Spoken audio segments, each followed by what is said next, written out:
գիտեք որն է տարբերությունը, որ նման մարդիկ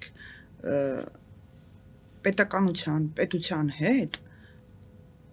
պորտալարով կապ չունեն, որ տենց են ասում։ Ես ուղղակի սարսափ եմ ապրում, երբ լսում եմ, որ հեղաշրջման կոչը, զինված հեղաշրջման կոչը, այսինքն պետության հիմքերը խարխլելը, դա դիտվում է որպես ուղղակի կարծիք կամ եկեղեցուն պաշտպանել, ասեցիք, եկեղեցուն պաշտպանելու միտում, ես ուղղակի ապշում եմ դրա վրա, այսինքն եթե դու քո պետությունը չսիրես, դու այդպիսի արտահայտություն կանես, դու քո պետականությունը չգնահատես, որ դու ունես անկախ պետականություն, դու այդպիսի արտահայտություն կանես։ Մենք մինչև հիմա 99 թվից մինչև օրս ամեն տարի գրեթե քաղաքական խոսություն, հանրային խոսություն կա, միտք, եթե հոկտեմբերի 27 չլիներ, մեր երկիրը այս ձև չէր աճի։ Հիմա դա զինված հեղաշրջում էր, չէ՞, ահաբեկչություն էր, չէ՞։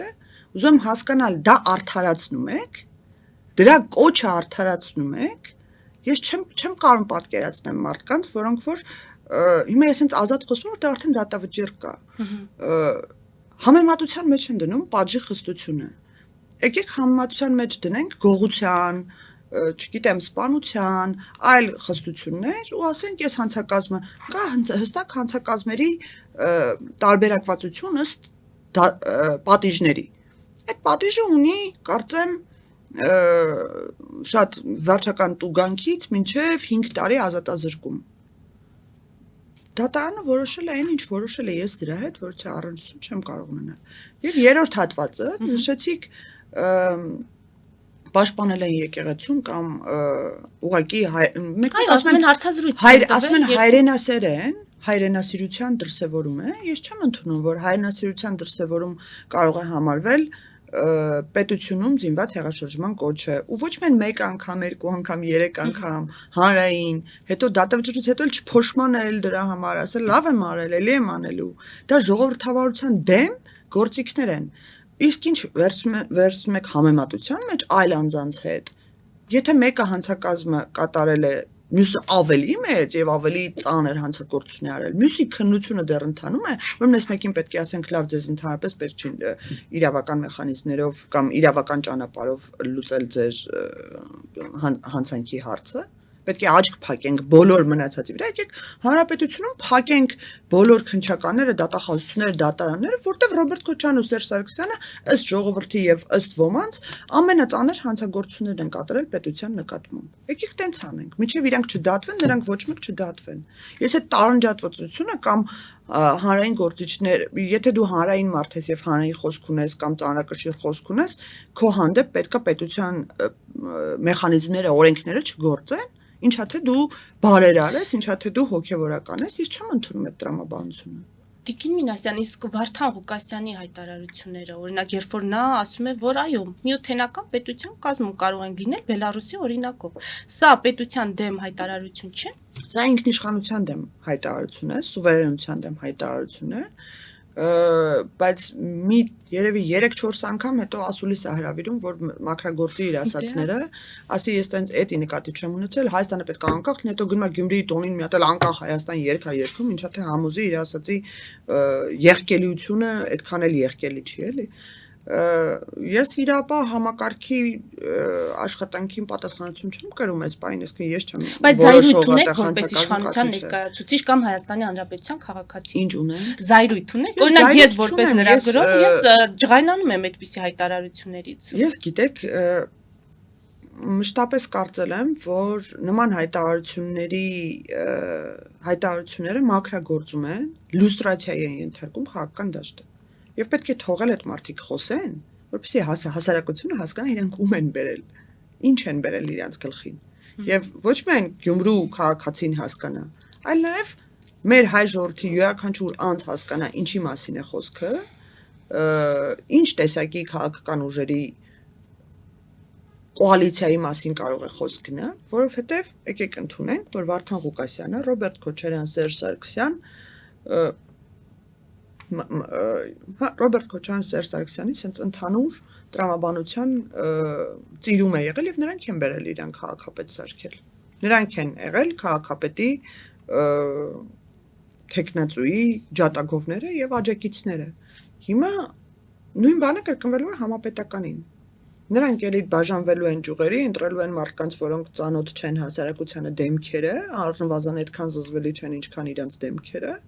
գնալու են ընտրությունների, վերջում միավորվելու են եւ մի Վարդան Ղուկասյանի տնկեն իրենց պատկերացմամբ։ Դուք այդ հնարավորությունը ռեալ եք համարում, Ես հնարավորությունը չեմ, իրանք բացահայտ են այդ սցենարը ասում։ Ռոբերտ Քոչարյանը Կարող իր են ասել, ասուլիսի այո, բայց ժամանակ արդյոք դա այդ սցենարը իրագործելի ասում է, եթե Գյումրին փոքր էր հնարավոր էր համապետական մակարդակով կարծում եք իսկապես կկարողանան այդպիսի սցենար Ես կարծում եմ, իրականացնել։ որ ժողովուրդը շատ մեծ իմունիտետ է ձեռք բերել արդեն։ Ես կարծում եմ, որ նրանց խաբեությունը եւ նրանց, այսպես ասած, փոքր ստրատեգիաներ են, էլի շատ ճղճիմ ստրատեգիաներ են գծում եւ չպատկերացնելով, որ այդքան էլ ամեն ինչ բարձ չի։ Եթե դուք ասում եք, որ մենք միայն անցնելու ենք ես եւ Սամվել Կարապետյանը, Ռոբերտ Քոչյանի ասում, մեր ուժը եւ Սամվել Կարապետյանը, հետո ազգային ժողովում միավորվելու ենք, այդ դեպքում չեք խափում ժողովրդին։ Եթե դուք միատեսակ գաղափարախոսություն, միատեսակ ծրագիր, ձեր արտաքին քաղաքական վեկտորը պարզ է բոլոր երկուսին էլ մի կողմ է, ձեր քաղաքական մտքերը ամբողջությամբ իդենտիկ են, ձեր ոչ մի բանի տարբերություն չկա, ինչի եք տարբերակված գնում։ Որ Սամվել Կարապետյանը չէ, Սամվել Կարապետյան sense անունն եմ ասում, բայց քաղաքական ուժը տարբեր մարդկանցով է, որոնք հայտնի չեն քաղաքացիներին։ Խնդիրը տեղ է, մարդիկ չեն ճանաչում, որ Սամվել Կարապետյան եւ իր ներքին ստորին շերտը ամբողջությամբ աֆիլիացվածություն ունի թե Ռոբերտ Քոչյանի, թե Սերժ Սարգսյանի հետ։ Ինչի եք խափում քաղաքացիներին, ասում մենք առանձին ենք գնալու կամ չենք համագործակցելու նախկին որևիցե իշխանության հետ։ Այդ ո՞նց եք խափում։ Մեկը եթե վերջում ասում է, որ չենք կարա չմիանանք, պետք է միանանք։ Թե միանալու եք էլ ոնց ու միանալու են ոչ թե տենց կոալիցիա, այլ դաշինքով են մեկ ֆրակցիա են իրենք դառնալու, որպեսզի կարողանան մեզ Բայց ասում են իշխանությունները այս առումով մտահոգվելու բան չունեն, որովհետև ամեն անգամ երբ Քոչարյանը խոսում է, նա իր խոսույթով ավելի է ամրացնում Փաշինյանի դիրքերը։ Վկան 2021 թվականի տեղ ունեցած խորհրդարանական ընտրություններն էին, երբ Փաշինյանին ընտրեցին միայն այն պատճառով, որ Քոչարյանը չգա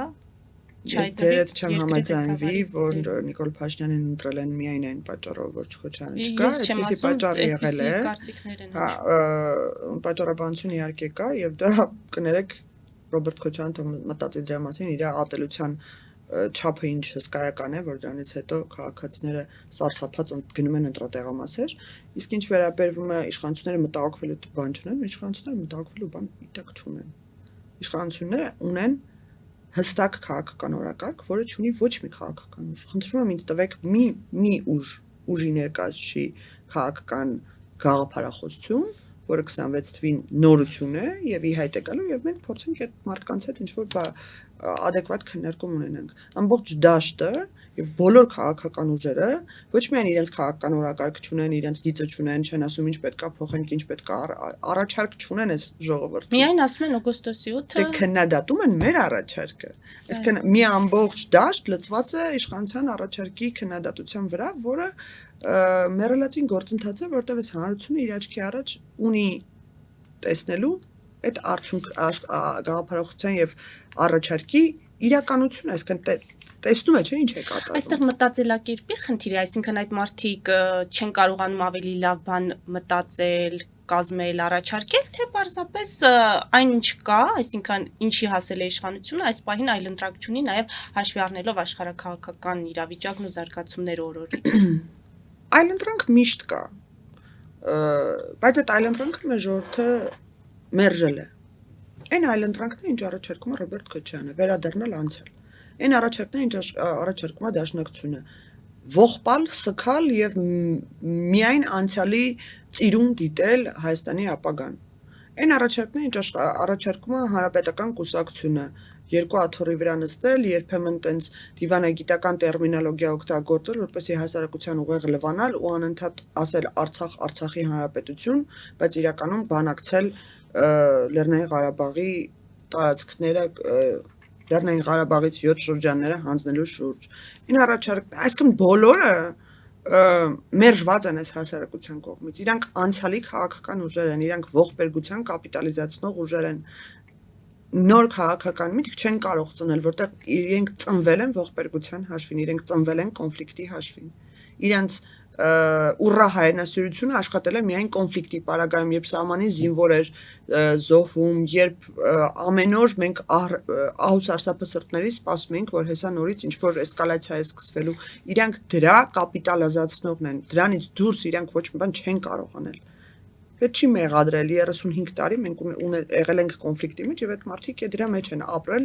քաղաքական մշակույթը դրա մասին է եղել, բայց նրանք ինքնահայացման փորձ չունեն, նրանք չունեն իրենց սխալները ընդունելու ունակություն, իրանք չունեն հետ նայել, հասկանալ լավ էս պատմությունը, որ անընդհատ կրկնվում արդեն մի քանի 100 տարի է, կարող է մի բան մենք ենք սխալ անում։ Նույնը վերաբերում է նաև առաջին նախագահին, պարոն։ Իհարկե, միանշանակ առաջ նախագահը ընդհանրապես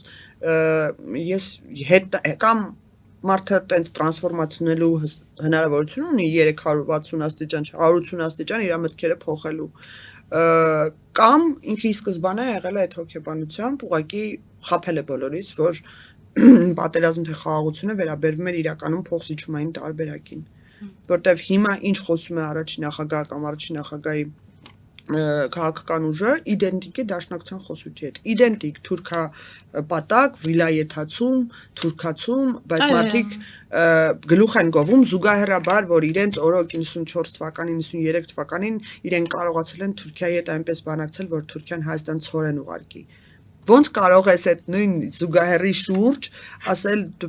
պետք է հարաբերություններ կարգավորենք հարևանների հետ, հետո ֆրալ ասել Հայաստանը ադրբեջանական հանրապետություն են սարքում։ Ոնց կարող ես զուգահեռաբար ասել պետք է Ադրբեջանի հետ ունենալ բարեկամական հարաբերություններ, հետո ասել Հայաստանը Ադրբեջանի պահանջներն է կատարում, դրանով իսկ դուք ադրբեջանականացնում եք Հայաստանի հանրապետությունը։ Ասենք տրամաբանությունը ո՞րն է։ Ուղղակի մարդկանց հույզերի վրա խաղալով եւ մարդիկ կարդալ գրել, կարդալ գիտեն ի տարբերություն Ռոբերտ Քոչարյանի, իրենք տեսնում են այն թղթերը, որ մենք ստորագրել ենք, իրենք տեսնում են խաղաղության համաձայնագիրը, իրենք տեսնում են օգոստոսի 8-ի հուշագիրը, որ այնտեղ չկա ոչ մի վիլայեթացման կամ իրենց տրամաբանության մեջ ասված որից է քաղաքական տեքստ։ Տիկին Մինասյան տևական ժամանակ Արցախի պաշտպանության բանակի նախկին հրամանատար Սամվել Բաբայանին մեր տեղեկատվական դաշտում ամեն դեպքում ներկայացնում էին որպես Նիկոլ Փաշինյանի այսպես ասած մարդ, նաև դրանով էին բացատրում, պայմանավորում նրա անվտանգ Հայաստան հասնելը, հիմա նա համագործակցելու է ԱԱԾ նախկին պետ Արթուր Վանեցյանի կուսակցության հետ, թիմ մակարդակով, հետո եթե ստացվի, ինչպես ենթադրվում է, նաև համապետական այդ ընտրությունների ժամանակ, ինչ կարող եք ասել այս առումով։ Օրինակ Սամվել Բաբայանը ինչպես է տեսնում Հայաստանի ապագան, որ ուղղությամբ։ Իրենք ինձ համար շատ տարօրինակ քաղաքական ուժեր են, որովհետև Սամվել Բաբայանի այդ հայտարարությունից հետո հայերենի կուսակցության խոսնակը հերքում է այդ հայտարարությունը, ասում են տենց պայմանավորվածություն չի եղել, Սամվել Բաբայանը մերժում է այն գաղափարը, որ Վանեցյանը ասել է կրիմնար, չեմ կարողանում իրենց քաղաքական գիծ, ասում չէ ինքը սխալ է արել, պետք է այլ չասի, տենց կրիմնար, այն հայտնի հացազրույցը էլի սաղվել է, այսինքն մենք գիտենք, որ Վանեցյանը հստակ ուղղվածություն ուներ դեպի բոլորի այս քաղաքական տաշտակի քաղաքական հայր դեպի կայսրություն, բայց Սամվել Բաբայանի քաղաքական խոսույթի մեջ չեմ կարողացել նկատել այդ գիծը, ես Սամվել Բաբայանը իմ համար մի քիչ ֆոկուսնի քաղաքական գործիչ է եղել միշտ։ Այսինքն ես չեմ կարողացել հասկանալ այս մարդու ասածները ինչին են ուղղված, ինչի համար են, ինչին են միտված, չեմ կարողացել տրամաբանել,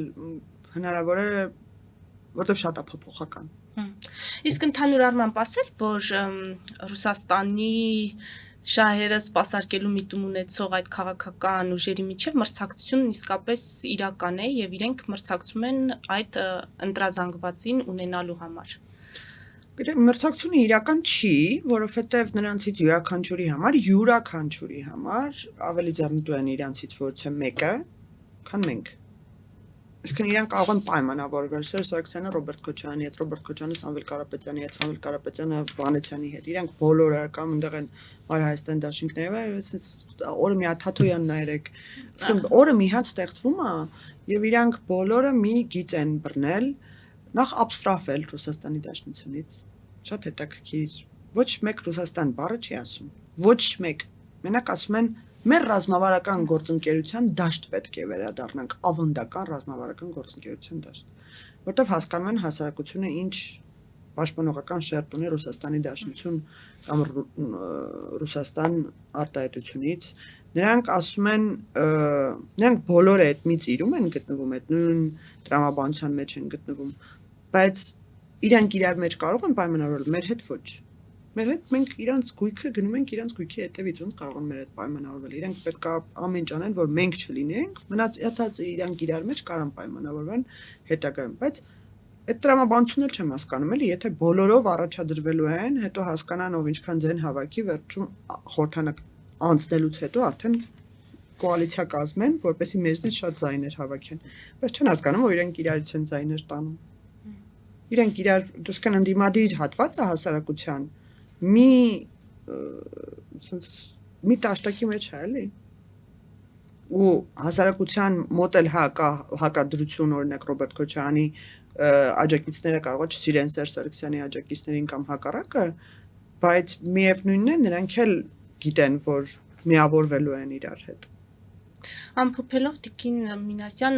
Ստամբուլ սպասվում է մեր պատվիրակության, խորհրդարանական պատվիրակության, դուք այդ կազմում եք, ինչ կարող եք ասել, չեք վախենում, որ կասեն, հենց այդ թրքացման համատեքստում է այս այցը տեղի ունենում։ Ես ուզում եմ նորություն ասել մեր քաղաքացիների համար, երբ որ մենք ասում ենք, մենք գնում ենք հարաբերությունների կարգավորման մեր հարևանների հետ, մենք բլեֆ չենք անում։ Մենք անելու ենք դա, եւ ինչքան հնարավոր է, ինչքան հնարավորություն լինի, հարթակ լինի, որպեսզի մենք ուղիղ շփվենք մեր հարևանների հետ, ոչ թե կայսրությունը մեր փոխարեն նստի սեղանի շուրջ մեր մասին խոսա, մենք դա անելու ենք։ Եվ իհարկե այդ գենետիկ մակարդակում այդ հիշողության մեջ ատելությունը կամ ցավը կամ ամեն ինչը ստիպում է քաղաքացուն դրանից հետո ինձ վիրավորել, ես խնդիր չունեմ դրա հետ, ես երկարաժամկետ պլանում գիտեմ, որ ես իմ պետությանը միայն օգուտ եմ տալիս։ Իսկ ինչ վերաբերում է այցին, ԵԱԿ խորհրդարանական վեաժողովը, միջազգային կազմակերպություն, որը իր մեջ 56-ից ավել պետություն ունի, եւ մենք տարեկան 3 նստաշրջան ունենք տարբեր երկրներում։ Հայաստանում տեղի ունեցել անցած տարվա, եթե չեմ սխալվում, անցած տարվա աշնանային նստաշրջանը։ Ամեն տարի աշնանային եւ ամառային նստաշրջանները տեղի են ունենում տարբեր երկրներում, ձմեռայինը միշտ տեղի է ունենում Վիեննայում, եւ յուրաքանչյուր երկիր հրավիրում է բոլոր պետություններին իր մայրաքաղաք կամ այլ քաղաք։ Հիմա մենք ասում ենք գնում ենք կարգավորման հարաբերությունների ու Հայաստանի պատվիրակությունը իր մշտական գործունեությունը ոնց կատարել ենք այս տարիների ընթացքում իջ իրականացներ, ինչն է այդ մեղադրանքի մեջ հիմքը, էլի։ Այո, գնալու ենք եւ իմջելոց մի բան էլ շեշտեմ, որ ձմեռային նստաշրջանի ժամանակ մենք Թուրքիայի պատվիրակության հետ հանդիպում ունեցել ենք։ Առանձին Հայաստանի պատվիրակությունը եւ Թուրքիայի պատվիրակությունը երկխոսություն է ունեցել եւ ըստ նորությամբ կրկնում